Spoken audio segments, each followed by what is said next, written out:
দর্শক, ইস্পাহানি মির্জাপুর মুক্তবাগ অনুষ্ঠানে আপনাদের স্বাগত জানাচ্ছি। আমি নাজিন নাসিরদৌলা। আমাদের অতিথিদের সঙ্গে প্রথমে আপনাদের পরিচয় করিয়ে দিতে চাই। আমার সঙ্গে আছেন জনাব শহীদুল ইসলাম বাবুল এমপি, সাধারণ সম্পাদক জাতীয়তাবাদী কৃষক দল এবং নবনির্বাচিত এমপি ফরিদপুর ৪ আসনের। অভিনন্দন জানাচ্ছি আপনাকে বাবুল ভাই। আমাদের সঙ্গে উপস্থিত আছেন মার্দিয়া মমতাজ, শিক্ষক এবং প্রকৌশলী। আপনাকেও স্বাগত জানাচ্ছি। আজকে আপনার সাথে আমার প্রথম প্রোগ্রাম, সেই জন্য আমিও বেশ এক্সাইটেড এবং স্বাগত আমাদের প্রোগ্রামের সেটে আপনাকে। সামান্তা শারমিন আমাদের সঙ্গে যুক্ত হবেন দর্শক কিছুক্ষণের মধ্যেই, সিনিয়র যুগ্ম আহ্বায়ক জাতীয় নাগরিক পার্টি। তিনি যুক্ত হলে আমরা তার সঙ্গেও কথা বলবো। প্রথমে আমরা মার্দিয়া মমতাজকে দিয়ে শুরু করতে চাই। মার্দিয়া মমতাজ, আপনার কাছে খুব সুনির্দিষ্ট একটা প্রশ্ন রাখতে চাই আমি। জামায়াতে ইসলামের সেক্রেটারি জেনারেল মিয়া গোলাম পরোয়ার বলেছেন যে ভোট গণনা, ফলাফল প্রস্তুত এবং প্রচারের মাঝামাঝি সময়েই ইলেকশন ইঞ্জিনিয়ারিং করা হয়েছে। রাত 9:30 থেকে 10টা পর্যন্ত দেশের বিভিন্ন আসন থেকে জামায়াত জোটের প্রার্থীদের এগিয়ে থাকার খবর আসছিল, কিন্তু হঠাৎ করে ফলাফল প্রচার বন্ধ হয়ে যায়। এই সময়টাতে কি ঘটেছে সেটির জবাব সরকার বা নির্বাচন কমিশন কেউ স্পষ্ট করে দিচ্ছে না। খুবই সুনির্দিষ্ট অভিযোগ। এবং জামায়াতের আমির অভিযোগ করেছেন যে ভোটের অধিকার লঙ্ঘিত হয়েছে, সব কিছু স্পষ্ট, সাক্ষীও পাওয়া যাচ্ছে। তাহলে সাক্ষী যদি থাকে, জামায়াত কেন সেগুলো প্রকাশ করছে না বা ব্যবস্থা নিচ্ছে না? জি, আপনাকে ধন্যবাদ। যারা শুনছেন, আসসালামু আলাইকুম। আসলে ব্যবস্থা নিচ্ছে না তো ঠিক না, অভিযোগ করা হয়েছে এবং বেশ কিছু আসনের ব্যালট তলব করা হয়েছে এবং সেগুলোকে হেফাজতে নেওয়া হয়েছে। যেখানে অভিযোগ জানানো হয়েছে এবং এই অভিযোগগুলো আসলে আসছে অনেক কিছুর প্রেক্ষিতে। বিভিন্ন এলাকায় আমরা পোলিং এজেন্টের কাছ থেকে খবর পেয়েছি এবং কিছু কিছু এলাকায় শক্তি প্রয়োগেরও খবর পাওয়া গেছে যে প্রার্থীর স্ত্রী নিজে উপস্থিত ছিলেন এবং একাধিকবার ভোট গণনা করিয়েছেন। এই ধরনের এক্সটার্নাল ফোর্সের খবর পাওয়া গেছে। তো এগুলোতে আসলে একটা ব্যাপার হচ্ছে যে চাইলে একটা বিশৃঙ্খলা তৈরি করা যেত, যে মানুষকে নিয়ে সেই রাত্রে একটা ব্যবস্থা করা। দেখেন, এটাও কারো কারো কাছে দোষের, যে এতই যদি আপত্তি থাকে তাহলে সেদিন কেন কিছু করলেন না। জামাতের লক্ষ্য ছিল যে এই নির্বাচনটা একটা শান্তিপূর্ণ নির্বাচন হোক এবং এটাতে কোনো সহিংসতা না হোক। যেটা করব আমরা লিগ্যালি আগাবো। তো সেরকম লিগ্যাল পথ ধরেই কাজ করা হয়েছে, অভিযোগ করা হয়েছে, তদন্ত চলছে বেশ কয়েকটা আসনে। তো এখানে তো আসলে কোনো অসামঞ্জস্য নাই। এখন এগুলো বলতে হচ্ছে কেন? বলতে হচ্ছে কারণ হচ্ছে যে এই ব্যাপারগুলো কিন্তু বেশ কিছু মানুষের কথায় উঠে আসছে, যারা উপদেষ্টা ছিলেন তাদের কথায় বেশ কিছু অসামঞ্জস্য আছে। এই জন্য এই প্রশ্নগুলো আসে, উত্তরগুলোও দিতে হচ্ছে।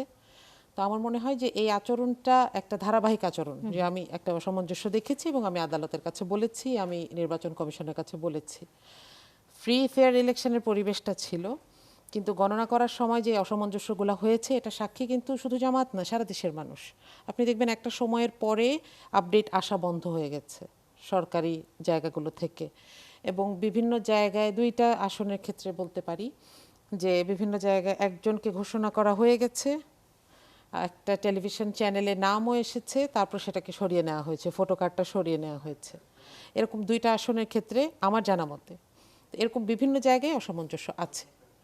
এগুলোকে লিগ্যালি সমাধান করার চেষ্টা করা হচ্ছে এবং এই অভিযোগগুলোকে আসলে আমরাও চাই যে এটা ক্লিয়ার হোক, ফলাফল এখন যেটাই বের হোক, কিন্তু একটা আত্মবিশ্বাস দরকার, তাই না? যে না, এখানে কি রেজাল্টটা হয়েছে, আমি অরিজিনাল রেজাল্টটা জানতে চাই। জি, মার্দিয়া মমতাজ, কতগুলো আসনে এই ধরনের অনিয়ম হয়েছে বলে আপনার ধারণা, বা কত পার্সেন্ট আসনে যদি সেটি বলেন? ব্যারিস্টার শাহরিয়ার কবিরের একটি মন্তব্য সম্প্রতি খুব আলোচনায় এসেছে। তিনি বলেছেন যে 203 আসন জামায়াত পেত যদি ইলেকশন ইঞ্জিনিয়ারিং না হতো। আপনার কি কোনো ধারণা আছে যে ইলেকশন ইঞ্জিনিয়ারিং এর যে অভিযোগ জামায়াত ইসলামী করছে এবং এনসিপি তুলেছে, সেটি যদি না হতো তাহলে জামায়াতে ইসলামী কত আসন পেত? না, দেখেন, আমি এটা বলবো না যে যেখানে ইঞ্জিনিয়ারিং করা হয়েছে সেখানে একটা দল জিতেই যাচ্ছিল তাকে ঠেকানো হয়েছে। বরং মোর প্রিসাইজলি আমরা বলতে চাই যে এখানে অসামঞ্জস্য আছে, কোনোভাবে বল প্রয়োগ করা হয়েছে, কোনোভাবে একটা রেজাল্ট ঘোষণা করে এরপরে সেটাকে আবার উইথড্র করে আরেকটা রেজাল্ট ঘোষণা হয়েছে। এরকম সম্ভবত 6টা আসনের ব্যাপারে অভিযোগ করা হয়েছে। আমি এগুলোর ব্যাপারে বলতে পারি, বাকিগুলোর ব্যাপারে আমার কোনো বক্তব্য নাই। জি। অন্যদিকে বিএনপির পক্ষ থেকে অভিযোগ জানানো হচ্ছে যে বিএনপি চেয়ারপারসনের উপদেষ্টা এবং সাবেক সংসদ সদস্য মোহাম্মদ হারুনুর রশিদ, তিনি সম্প্রতি বলেছেন যে বিরোধী দলকে সংসদে নিতে অন্তর্বর্তী সরকার মেটিকুলাস ডিজাইন করেছিল এবং তিনি 2টি আসনের কথা বলেছেন। একটি হচ্ছে জামায়াতের আমিরের যে আসন সেটি, এবং আরেকটি হচ্ছে যে এনসিপির আহ্বায়ক জনাব নাহিদ ইসলামের যে আসন সেটির কথা তিনি বলেছেন। জি, না, এখন অভিযোগ যে কেউ করতে পারেন, তাদেরকে সেই অভিযোগটা যথাযথ জায়গায় করতে হবে, প্রমাণসহ করতে হবে, এবং সেখানে যেটা রেজাল্ট আসবে এটা মানুষ মেনে নিতে বাধ্য, আদালত থেকে যে রায় আসবে। তবে এখানে হচ্ছে যে সত্যতা কতটুকু এটা বোঝা যায়। 23,000-এর বেশি ভোটের ব্যবধানে যিনি জিতেছেন, সেখানে ইঞ্জিনিয়ারিংয়ের অভিযোগ কতখানি ধোপে টিকবে এটা দেখার বিষয়। তবে আমি বলবো যে যে কেউ অভিযোগ করতে পারে, তিনি লিগ্যাল পথে আসুক, অভিযোগ করুক, যেটা ফলাফল আসে সেটা সবাই মেনে নিতে বাধ্য। জি, জনাব শহীদুল ইসলাম বাবুল, ইলেকশন ইঞ্জিনিয়ারিং এর যে অভিযোগ জামায়াত এবং এনসিপির তরফ থেকে আসছে সে বিষয়ে যদি আপনার কোনো বক্তব্য থাকে। না, ওই মার্দি আপার শেষ কথা দিয়েই বলি যে অভিযোগ যে কেউই করতে পারে, এটা সুনির্দিষ্ট কোনো অভিযোগ হইতে হবে, প্রমাণিত হইতে হবে এবং যথাযথ প্রক্রিয়ার মধ্য দিয়ে হতে হবে। এটাই হলো বক্তব্য। আপনি যেটা বলেছেন, প্রশ্ন তুলেছেন যে জামাতের আমির এবং কি বলে ওই আপনার এনসিপির আহ্বায়ক নাহিদ ইসলামের, এটা নিয়ে সর্বব্যাপী একটা আলোচনা আছে। এবং টেলিভিশনের কথা উনি যেটা বললেন, ওখানে শফিকুল ইসলাম মিল্টন 54টা আসনে 12,000 ভোটে এগিয়ে আমরা একবার দেখলাম, মুহূর্তে তারপরে এই ফলটা বদলে গেল। কিংবা এটা নিয়েও মানুষের প্রশ্ন আছে, বিস্তর কোশ্চেন আছে, এবং সেগুলো নিয়েও আমার মনে হয় তদন্ত হবার প্রয়োজন আছে। অভিযোগ করা যায় বা অভিযোগ অনেকেই করছে, কিন্তু নির্বাচনের যে পরিবেশ আমরা দেখছি অ্যাজ এ হোল, তারপর আমরা মেনে নিয়েছি এই সমস্ত ঘটনা বা নাহিদ ইসলামের ঘটনা মেনে নিয়েছি যে শান্তির প্রশ্নে বা দেশের প্রশ্নে একটা নির্বাচন হয়ে গেল। নির্বাচনটা তো খুবই একটা রিমার্কেবল নির্বাচন হলো। কি কারণে হলো? যে একটাও খুনাখুনির ঘটনা কিন্তু আমরা দেখিনি, একটাও। আমি যেখানে নির্বাচন করছি, জামাতের যিনি প্রার্থী ছিলেন তার সাথে আমার খুবই সুসম্পর্ক। নির্বাচনের পরের দিন আমি তার বাড়িতে গিয়েছি এবং তিনি অত্যন্ত সজ্জন মানুষ। ওনার সাথে আমার টোটাল নির্বাচনের যে প্রচারণা, একবারও কোনো রকম বিতণ্ডার ঘটনা আমার কর্মীদের মধ্যেও ঘটেনি, এবং ফলাফলও উনি চমৎকারভাবে মেনে নিয়েছেন। আমার দেখা, আমার বয়সে যতগুলো নির্বাচন হয়েছে, এত মানে সুন্দর, এত স্বচ্ছ, এত সাবলীল নির্বাচন আমি দেখিনি।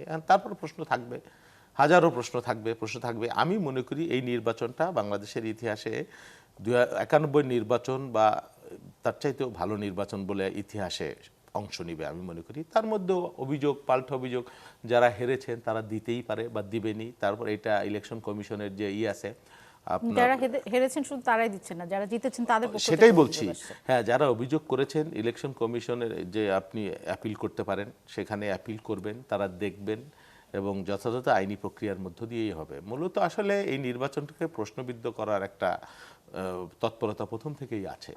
যেহেতু বিএনপি ক্ষমতায় এসে, বিএনপিকে এই ইলেকশনটাই তো বানচাল করার জন্য নানান ধরনের অপচেষ্টা হয়েছে, প্রকাশ্য অপ্রকাশ্য নানান ধরনের, জাতীয় আন্তর্জাতিক, অনেক দূরও ছিল এই ইলেকশনটা হওয়া। আসলে এই গণতান্ত্রিকের এই অগ্রযাত্রাটা, এটা নিয়ে দেশের মধ্য থেকে, দেশের বাইরে থেকে হেন কোনো প্রচেষ্টা নাই, দৃশ্যমান প্রচেষ্টাও আমরা দেখেছি, নানান ধরনের হুমকার ঘোষণা আমরা দেখেছি।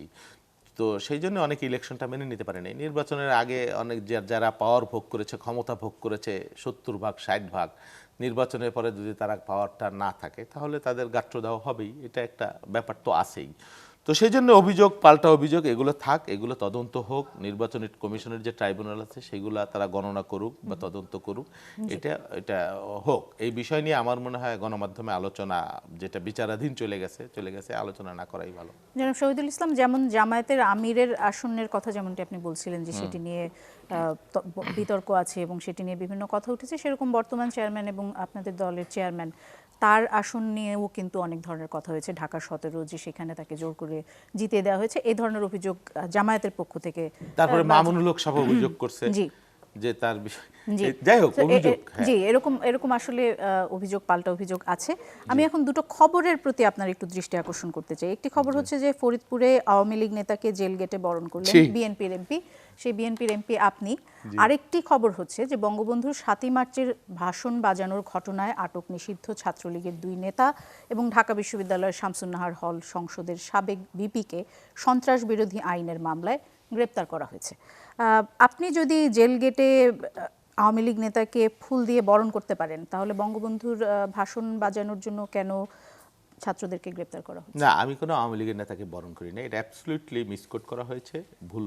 কেউ প্রমাণ করতে পারবে না যে উনি আওয়ামী লীগের নেতা।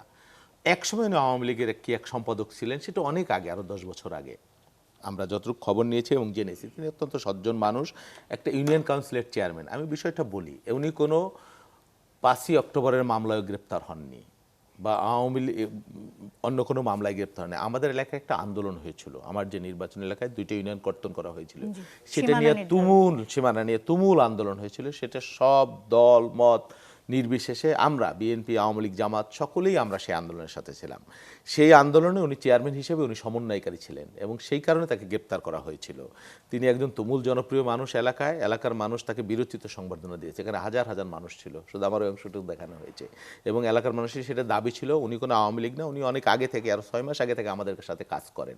উনি একজন ইউনিয়ন পরিষদের চেয়ারম্যান, বিপুল ভোটে নির্বাচিত চেয়ারম্যান, উনি একজন সজ্জন মানুষ, অসুস্থ মানুষ, ওনার আওয়ামী লীগের কোনো পদ নাই, এটা মিসকোট করা হয়েছে। জি, আপনি তাহলে যাকে ফুল দিয়ে বরণ করেছেন তিনি আওয়ামী লীগ নেতা নন, আওয়ামী লীগ নেতা ছিলেন বলে আপনার দাবি।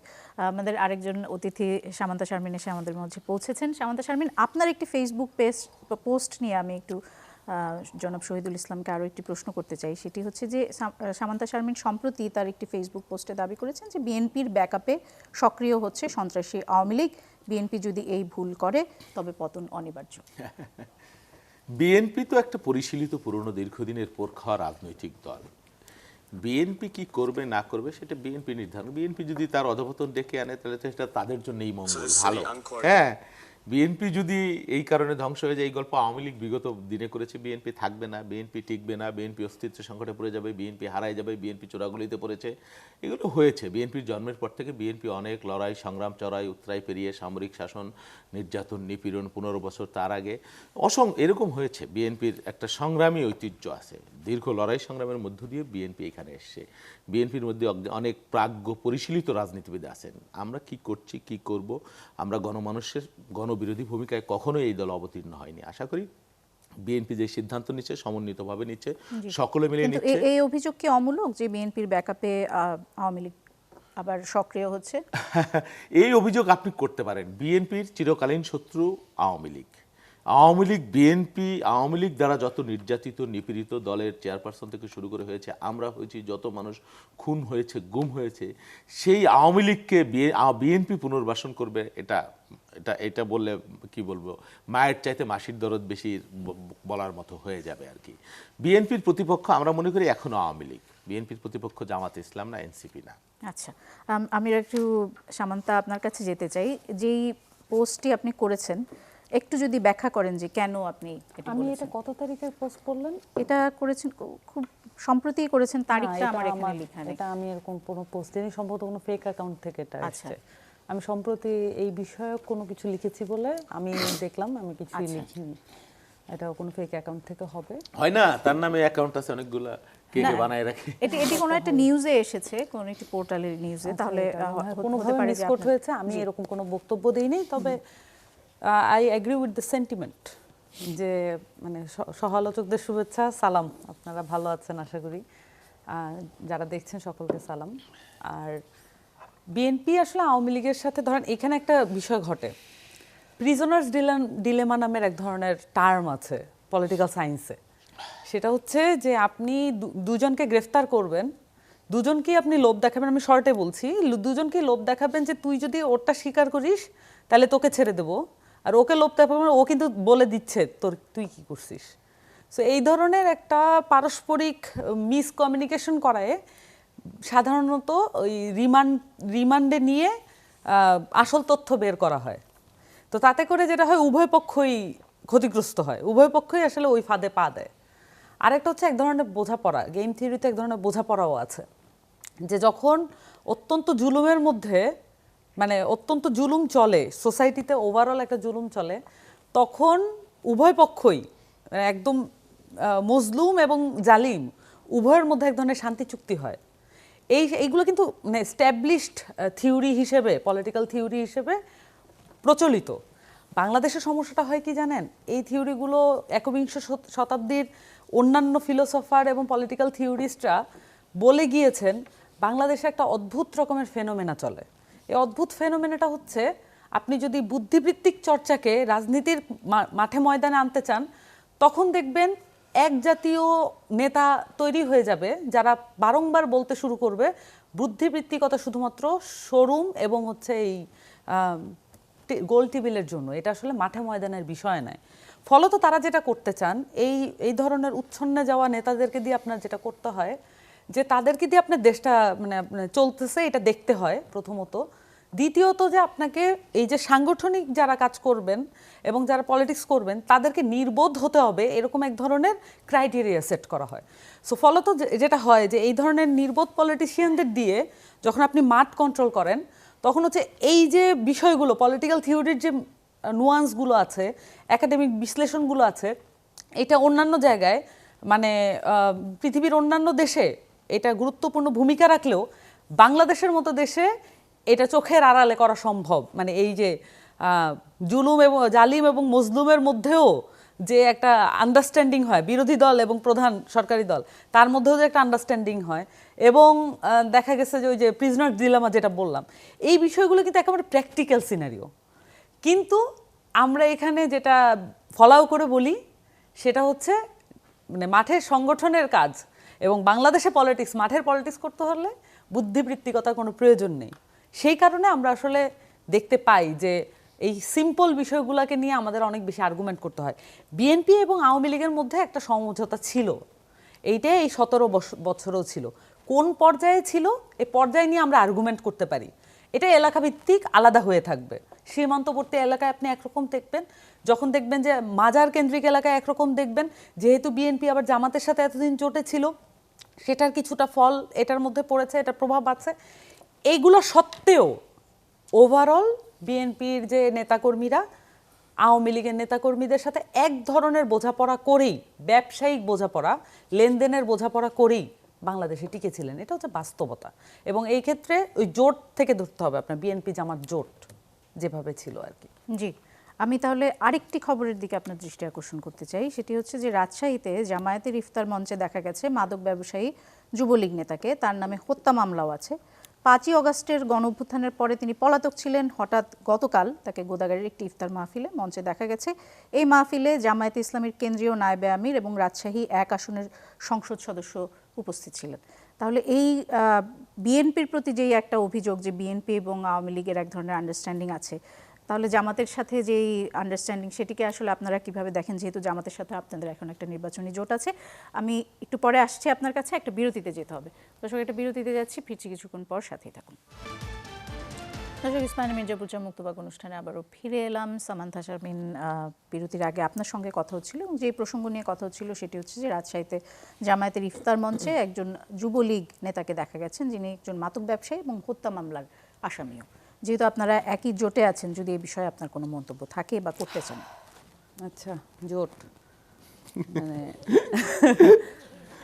বিষয়টা হচ্ছে যে এর আগেও ওই যে নারায়ণগঞ্জে একটা ঘটনা ঘটেছিল, জামাতের ইফতার পার্টিতে হাতেম সাহেব, আওয়ামী লীগের কুখ্যাত লোক, উনি গিয়ে উপস্থিত, এবং সেখানে আমাদের এমপি উনি প্রতিবাদ করে বেরিয়ে এসেছেন, এবং পরে তাকে অবরুদ্ধ করে রাখা হয়। সেখানে আচমকাই অভিযোগ পাওয়া গেছে যে যুব দলের লোকজন আটকিয়ে রেখেছিল। সো এই যে পরিস্থিতিগুলো, মানে এটা তো জামাত আরও করবে, মানে এটার ব্যাপারে আমার কোনো সন্দেহ নাই। জামাত যেটা হচ্ছে, জামাত আসলে বিরোধী দলের পলিটিক্স বা অ্যাট অল বাংলাদেশের পলিটিক্সটা কেমন, এটার ব্যাপারে তাদের মানে কোনো সামগ্রিক বোঝাপড়া নাই। ফলত যেটা হয় যে তারা আসলে এক ধরনের সামাজিক সম্পর্কের জায়গা থেকে রাজনীতিটাকে দেখে, একেবারেই লেইম্যান টার্মসে, একেবারেই লোকালাইজড পর্যায়ে পাওয়ার সেন্ট্রিক পলিটিক্সটাকে দেখে। সো ন্যাশনালি এটার ইম্প্যাক্ট কেমন, এটা ভিজুয়ালাইজ করার মতো কোনো মেকানিজম আসলে জামাতের নাই। তো আপনারা এটা আরও দেখতে পাবেন। এখন আওয়ামী লীগের তো রিসার্ফেস হচ্ছে, এবং বিএনপি পাওয়ারে আসার কারণে তাদের আরও সাহসও বেড়েছে, বিভিন্ন জায়গায় অফিস খোলা হচ্ছে। এখন ইন্টারেস্টিংলি আপনার এখানে আমি বলে গিয়েছিলাম, আপনি ছিলেন না, কিন্তু অফিস খোলা হচ্ছে একদিকে বিএনপির মদদে, মূল বিএনপি, জেলা বিএনপির, যুবদলের লোকজনকে ওটা আবার বন্ধ করতেছে, কারণ যুবদলের তো আবার মামলা আছে এবং তাদের তো হয়রানিও করেছে, তাদের উপর দিয়ে গেছে। জেলা বিএনপি হয়তো সেই জায়গায় আপোষ করে টিকেছিল। এই যে ক্রাইসিসগুলো, এগুলো আসলে আমাদের পলিটিক্সের ক্রাইসিস। এটা হচ্ছে আমরা যেভাবে পলিটিক্সটাকে দেখি, বুঝি, রাজনীতির সংস্কার না হওয়ার সমস্যা, রাজনৈতিক দলগুলোর সংস্কার না হওয়ার সমস্যা, আমাদের যে যারা রাজনীতিবিদ তাদের যে সেলফ রাইচিয়াসনেস, মানে ন্যায় পরায়ণতা, এবং তারা যেটা করেন সেটাই একমাত্র ন্যায়, এইটাই বারবার প্রতিষ্ঠা করার যে রাজনীতি, এটার সমস্যা হিসেবে আমি এটাকে দেখব। এই কারণেই তারা যখন আওয়ামী লীগকে কল করেন বা একজন হত্যাকারীকে কল করেন, তখন তাদের মধ্যে কোনো মানে বিবেক বিবেচনা কাজ করে না। আর আমাদের যেটা সমস্যা আছে সেটা হচ্ছে বিস্মৃতি, আমরা ভুলে যাই, এটা হচ্ছে সমস্যা। ইনসান শব্দের অর্থ তো তাই, ভুলে যাওয়া। সো আমার কাছে মনে হয় যে এটা আপনারা জামাতকে আরও করতে দেখবেন, কারণ ন্যাশনাল পলিটিক্সটা লোকালাইজ পর্যায়ে স্মার্টলি ডিল করার মতো কেপেবল আসলে জামাত কখনোই ছিল না। আমি বলতেছি না বিএনপিও এটার মতো না, কিন্তু কিছু কিছু জায়গায় তারা বেটার হ্যান্ডেল করতে পারে, ওই যে আগে প্রিভিয়াসলি সরকার চালানোর। কিন্তু বিএনপির বিরুদ্ধে তো অভিযোগ যে তারা আওয়ামী লীগকে অনেক জায়গায় পুনর্বাসন করছে, তাহলে জামায়াতের বিরুদ্ধেও কি আপনি কি মনে করেন যে জামায়াতের রোলও একই ধরনেরই হবে? ডেফিনেটলি। এবং আমাদের তো পরিষ্কার ক্রাইটেরিয়া আছে এনসিপি, যে রানিং কমিটিতে আছে এমন কাউকেই আমরা কখনোই জায়গা দেব না। আমাদের ক্ষেত্রে যারা অনেক আগে আওয়ামী লীগ ছেড়ে গেছে, মানে 10 বছর 20 বছর আগে হয়তো আওয়ামী লীগ করতো, বা একবার হয়তো ইলেকশন করেছে স্বতন্ত্র, বা আওয়ামী লীগের সাথে কোনো না কোনোভাবে সংযুক্ত ছিল, আন্দোলন করেছে, 90-এর গণ আন্দোলন করেছে একসাথে আওয়ামী লীগের সময়, ওই সময়ের কিছু কিছু মানুষ আমরা তাদের যোগ্যতার ভিত্তিতে হয়তো আমাদের কমিটিগুলোতে আছে, কিন্তু রানিং কমিটিতে এবং বিশেষত এলাকা ভিত্তিক তো আমরা তো গণঅভ্যুত্থানের মানুষগুলো তো আমাদের দলে আছে।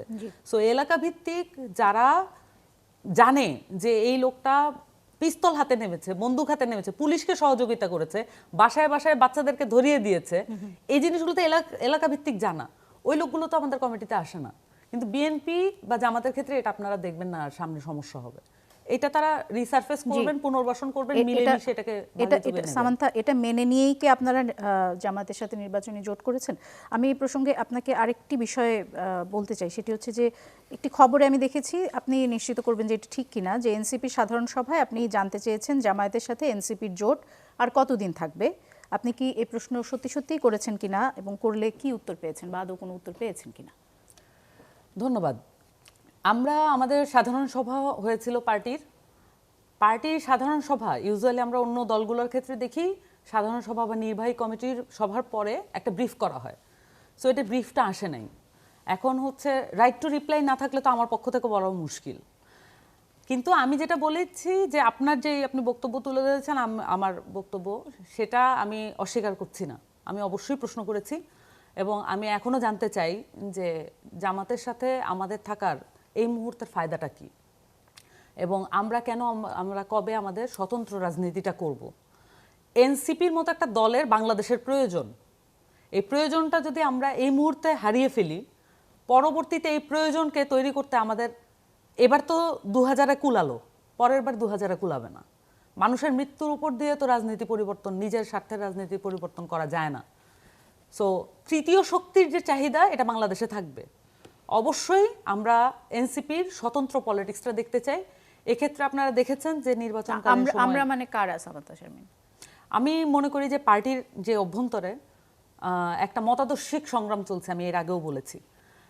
এই মতাদর্শিক সংগ্রামটা হচ্ছে এরকম, যারা মনে করে যে এখনই স্বতন্ত্র রাজনীতি করার দরকার ছিল এই নির্বাচনের মধ্য দিয়েই, এবং আমাদের স্বতন্ত্র আইডেন্টিটি যেটা প্রায় আমরা দেখেছিলাম যে মানুষের কাছে পরিষ্কার হতে শুরু করেছিল, তখন আমরা আসলে নির্বাচনী জোট করে এটাকে ক্ষতিগ্রস্ত করলাম। কিন্তু আমাদের যে প্রয়োজন, পলিটিক্যাল প্রয়োজন, আমাদের এই মিডল গ্রাউন্ডের তৃতীয় শক্তির যে পলিটিক্যাল প্রয়োজন, এটা তো ফুরিয়ে যায়নি। সো এইটা মনে করে যারা রাজনীতি করছে, তারা যা মনে করছে, এবং একই সাথে মাঠের যে চাপ আছে, যে স্থানীয় ইলেকশন বা নির্বাচনে আসলে গেমটাই বদলে যায়, যেটা বাবুল ভাইয়েরা অনেক আগের রাজনীতিবিদ তারা সবসময় বলেন ভোট আরেকটা জিনিস, ভোট অন্যরকম একটা বিষয়। সো এটা বলতে বলতে তো আসলে অন্যরকম একটা বিষয়ে দাঁড়িয়ে যায়। মুখস্থভাবে সবাই মনে করে যে আসলে একটা পাওয়ার হয়ে দাঁড়াইতে হবে, চ্যালেঞ্জ করতে পারতে হবে, না হলে নাকি হারিয়ে যাবে। আমি এটা মনে করি না। সো এই যে দুই রকমের মনে করা, এটা পার্টিতে জামায়াতের সাথে এনসিপির যে নির্বাচনী জোট সেটি করে এনসিপি ক্ষতিগ্রস্ত হয়েছে। জি, আচ্ছা, আগেও আমি বহুবার বলেছি এটা। আমি আপনার কাছে আবারও ফিরে আসব। জনাব শহীদুল ইসলাম বাবুল, আপনার কাছে যেতে চাই। স্বরাষ্ট্রমন্ত্রী আপনারা ক্ষমতায় আসার পরই জনাব সালাউদ্দিন আহমেদ, তিনি বেশ মব নিয়ে একটা শক্তিশালী বক্তব্য দিয়েছিলেন যে মব করলে সেটি বরদাস্ত করা হবে না, কিন্তু এরপরে আবার ওনার আরেকটি বক্তব্য এখন আমরা দেখতে পাচ্ছি, সেখানে তিনি বলেছেন যে সব কিছুকে আমরা মব বলবো কেন, কিছু কিছু আছে বিচ্ছিন্ন ঘটনা, মব যেটা সড়কের দেখা যায় সেটিকে আমরা কঠোরভাবে নিয়ন্ত্রণ করব।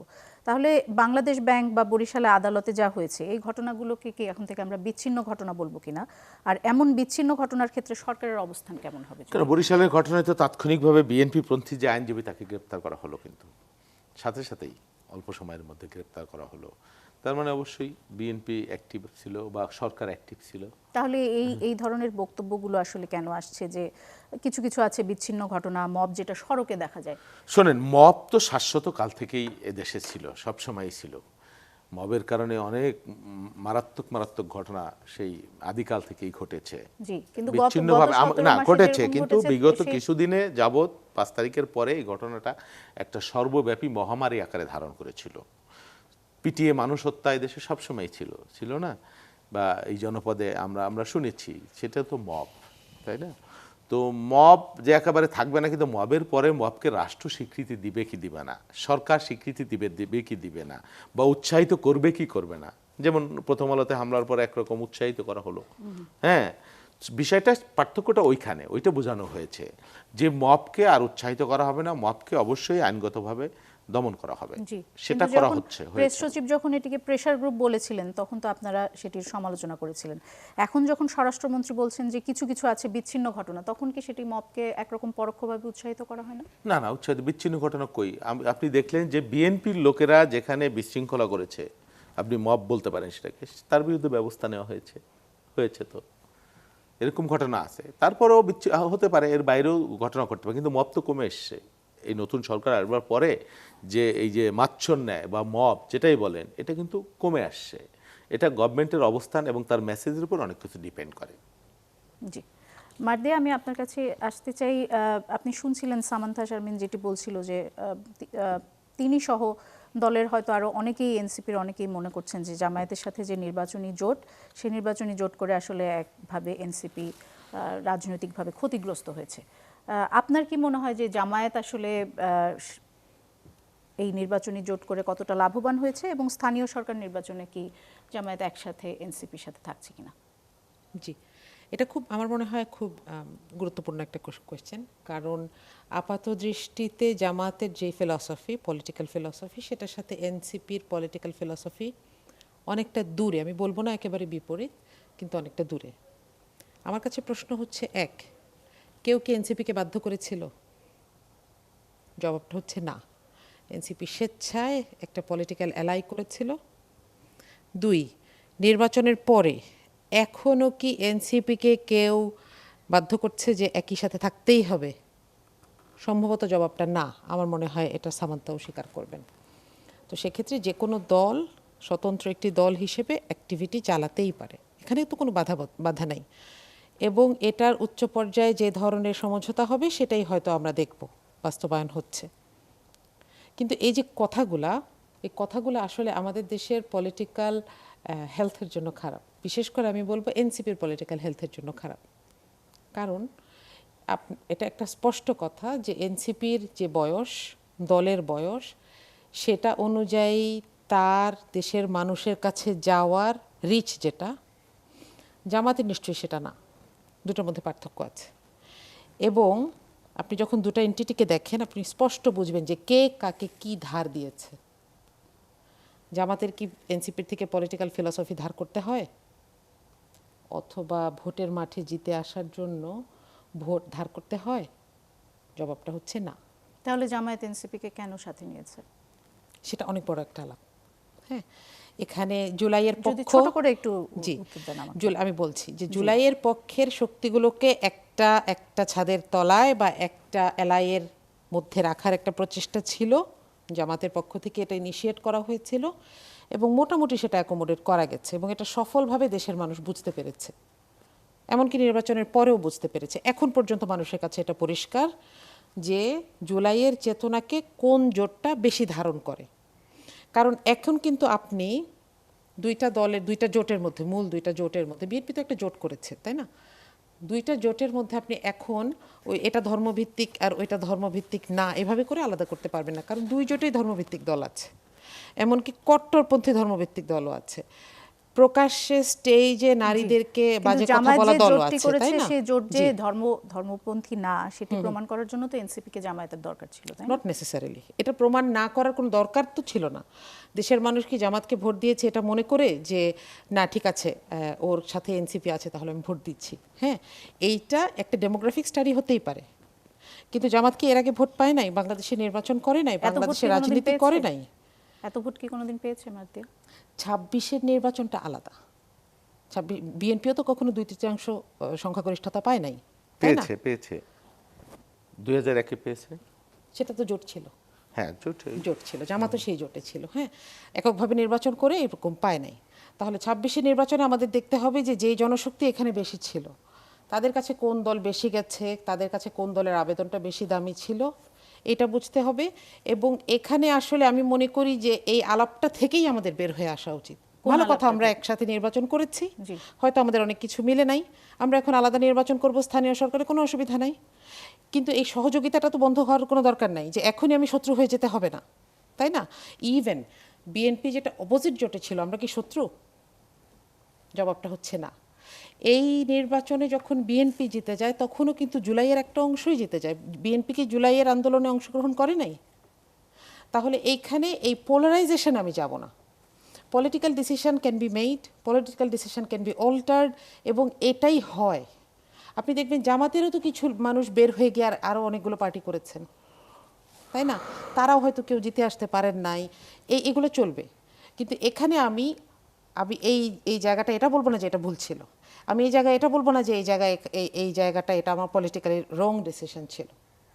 আমাকে সামনের দিকে তাকাইতে হবে, কারণ যেখানে আমি দেখেছি, আমি নিজে কিন্তু নেতা না, কিন্তু আমি জানি আমার দলের একজন নেতা একটা ডিসিশন নিয়েছেন, আমি যাকে নেতা নির্বাচন করেছি তার ডিসিশনের উপর আমার একটু আস্থা আছে। আমি আরেকটা বিষয় একটু কথা বলতে চাই। আর আমরা এই বিষয় নিয়ে আবারও আলোচনায় আসবো, একটা বিরতিতে যাওয়ার সময় হয়ে গেছে। দর্শক, একটা বিরতিতে যাচ্ছি, ফিরছি কিছুক্ষণ পর, সাথে থাকুন।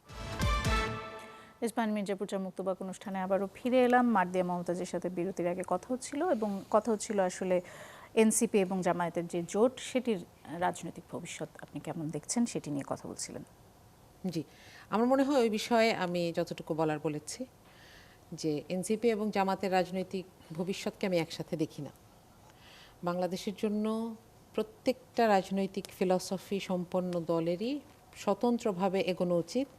হ্যাঁ, যে কোনো সময় যে কোনো প্রয়োজনে কোনো ধরনের পলিটিক্যাল অ্যালাই হতে পারে, কিন্তু প্রত্যেককেই তো একটা দল হয়ে উঠতে হয়, তাই না?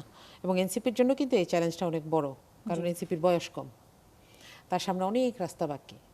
হ্যাঁ, দলীয়ভাবে যে একটা ন্যাশনাল ক্রাইসিসকে ফেস করা, সেটার সাথে নিজেদেরকে অ্যালাইন করা, এই জায়গাটা বাকি আছে। কারণ আরেকটি গুরুত্বপূর্ণ বিষয়ে সামান্তা বলছিলেন যে আওয়ামী লীগের পুনর্বাসনের বিষয়ে যেমন তিনি বিএনপির কথা বলছিলেন, তেমন একই সাথে তিনি জামায়াতের কথাও বলছিলেন যে ভবিষ্যতে এই ধরনের খবর আমরা আরও দেখব। যেমনটা আমরা রাজশাহীতে দেখছিলাম যে রাজশাহীতে একটি ইফতার পার্টিতে যুবলীগের একজন নেতা, যিনি মাদক ব্যবসায়ী, যার নামে হত্যা মামলা আছে, যিনি 5ই অগস্টের গণ অভ্যুত্থানের পরে পলাতক ছিলেন, তাকে একটি ইফতার মাহফিলে দেখা গেছে, এবং সেটি জামাতের ইফতার মাহফিল ছিল। এই বিষয়ে আপনার বক্তব্য কি? আপনার কি মনে হয়? এই জায়গাটা আমার মনে হয় একটু আমাদের একটু ইনডেপথ চিন্তা করা উচিত। প্রথম কথা হচ্ছে, একটা সমস্যা সমাধানের প্রথম ধাপ হচ্ছে ডিনায়াল না, আমি সেটাকে স্বীকার করা যে হ্যাঁ, এই ধরনের ইনফিলট্রেশন হচ্ছে, এটা সত্যি কথা। এখন এটাকে কোন দল কিভাবে ম্যানেজ করবে, কিভাবে ফেস করবে, এটা কিন্তু সব দলই হচ্ছে, এনসিপিতেও হয়েছে। এবং এনসিপি হয়তো একটা টাইম স্প্যানকে ধরেছে যে এই এত বছর আগ পর্যন্ত যারা কমিটিতে ছিল তাদেরকে নিব, কিন্তু এর বাইরে এর আগে যারা ছিল তাদেরকে নিব না, বা এই ধরনের কোনো একটা পলিসি ঠিক করেছে।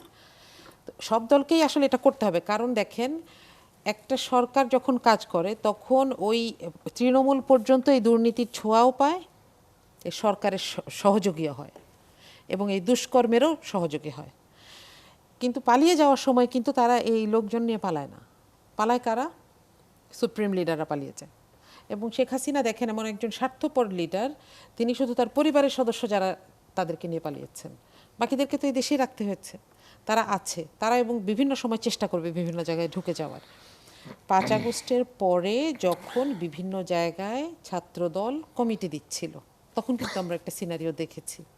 আমি আপনাকে কিছু সংখ্যা বলবো। ঢাকা বিশ্ববিদ্যালয়ে 70-এর বেশি জাহাঙ্গীরনগর বিশ্ববিদ্যালয়ে 13 জন, শেরেবাংলা মেডিকেলে 18 জন, পাবনা বিশ্ববিদ্যালয়ে 11 জন, এরকম। কি হলো যে হলের সংসদ কিংবা হলের কমিটি বা কেন্দ্রীয় কমিটি মিলে এতজন ছিল হচ্ছে ছাত্রলীগ থেকে ঢোকা, এবং পরে এটা জানাজানির পরে তারা কিছু অল্টার করেছে, কিছু হয়তো ম্যানেজ করেছে। এইটা হবে। জামাতের রাজনীতিটা কেন আলাদা আমি আপনাকে বলি। যেমন ধরেন এখানে আমি একটা ইফতার পার্টিতে গিয়ে জামাতের কারোর রাজনীতি সাথে, কার থেকে আলাদা, বিএনপির থেকে নাকি আওয়ামী লীগের যে থেকে? কোনো দলের যে চেয়ে কোনো আলাদা। দলের কেন? থেকে আলাদা। কারণ এখানে ধরেন একটা ইফতার পার্টিতে গিয়ে, একটা প্রোগ্রামে গিয়ে আমি একজনের সাথে একটা সেলফি তুলে আমি এই ছবিটাকে কোথাও ব্যবহার করতে পারবো না। অন্য যে কোনো দলে আপনি দেখবেন এই ছবিটাকে ব্যবহার করা যায়, যে কোনো সময় যে কোনো জন একটা ছবি দিয়ে যে দেখ আমি কিন্তু এটা, আমাকে এই সুবিধা দিতে হবে। জামাতের এই জায়গাটা নাই।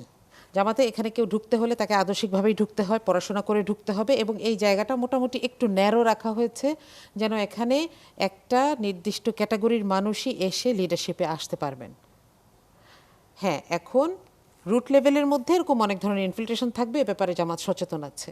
তো আমার কথা হচ্ছে যে প্রথম কথা আমি স্বীকার করি এটা হচ্ছে, এবং এটা আরও অনেক দিন হবে, এটা এনসিপিতেও হবে। এনসিপি যে অভিযোগ করছে এটা এনসিপিতেও হবে। এটাতে আমাদেরকে সতর্ক থাকতে হবে, এক। আর 2 নম্বর হচ্ছে আওয়ামী লীগের যে একটা, আমরা মনে করি যে বিপুল পরিমাণ জনশক্তি ছিল, এটা কি আসলে বিপুল পরিমাণ কিনা?